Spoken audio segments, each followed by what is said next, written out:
every pound we earn. Yesterday, they cut the tax rate by 1p. 7p up, 1p down. 7 minus 1 still leaves you 6 pence worse off for every pound you earn. And you know that means for the typical family, £670 a year in extra taxes.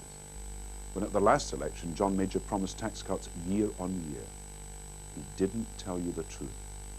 And whatever he does, between now and the next election, taxes will be higher than in 1992. And the reason we're paying more taxes is quite simple. It's because the Conservatives have failed on the economy. And it's because they've failed on the economy that the government is having to borrow billions more just to keep going. Our economic failure is so great that yesterday they even had to cut the hospital building program by 17%.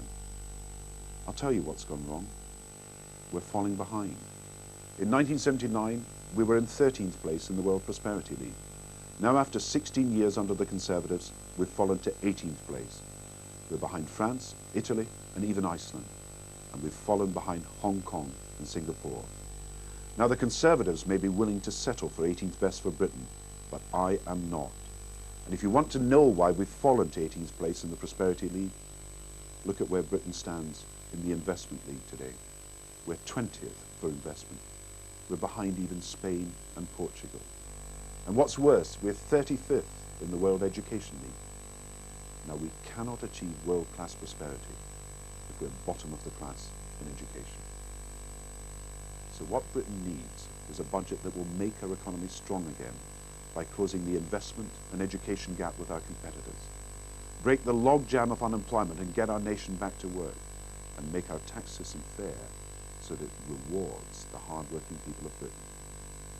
Instead of wasting £1 billion privatising the railways, Labour would use the money to invest in our future. We'd give tax help for long-term investment to the small and growing businesses. We'd encourage a long-term view in industry by rewarding investment and not speculation. And on education, instead of doubling the assisted places scheme, Labour would use the money to cut class sizes in all our schools to give every child the best start in life.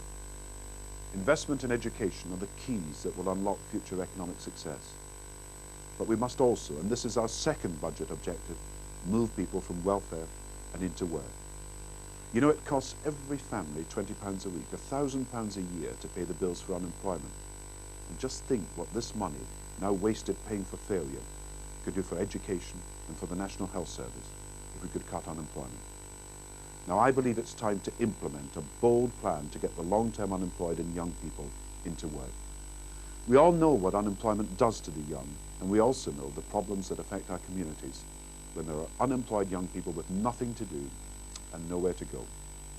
But because we're wise spenders, Labour's plan to tackle youth unemployment is tough as well as caring.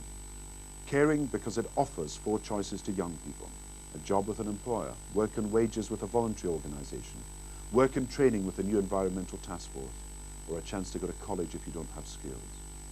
And what these high-quality opportunities also mean is that living permanently on full benefit need not be and will not be an option. And to pay for this plan, it makes sense to levy a tax on the excessive monopoly profits that the privatised water and electricity companies have made at our expense. A tax on unfair utility profits to give a fair chance to the unemployed. And that leads me to our third budget objective, a fair and honest tax system. You know, a fair budget would have cut VAT on fuel, and that would have especially helped families and pensioners. That would have been my priority if New Labour had been in government. The Conservatives' tax objectives, however, are quite different. The Chancellor repeated yesterday that he wanted to abolish capital gains tax and inheritance tax. It's a change that would help only the very wealthy, and most of the benefit would actually go to the richest 5,000 people in the country. I don't think that's fair. While the government want to use money when affordable to abolish capital gains and inheritance tax, we want instead to use the same money when we can afford it to introduce a new starting rate for income tax of 10 pence in the pound. Now, this would be fairer because it would benefit all taxpayers, and it would be good for the economy because it would let people in work keep more of the money they earn from work. So you know, the real choice on tax is between fairness with Labour, a tax system helping lower and middle income families, or unfair tax under the Conservatives. I believe it's time to end the deceit, the betrayal, the broken promises, and the unfairness of these last few years. And I want to build with you a new trust and a new confidence, a trust between a Labour Chancellor and the British people, investing for the future, tackling social division, creating a fairer Britain, a new trust and a new confidence to set us on the road to prosperity and security. It's the whole country united as one nation, and that needs a new Labour government.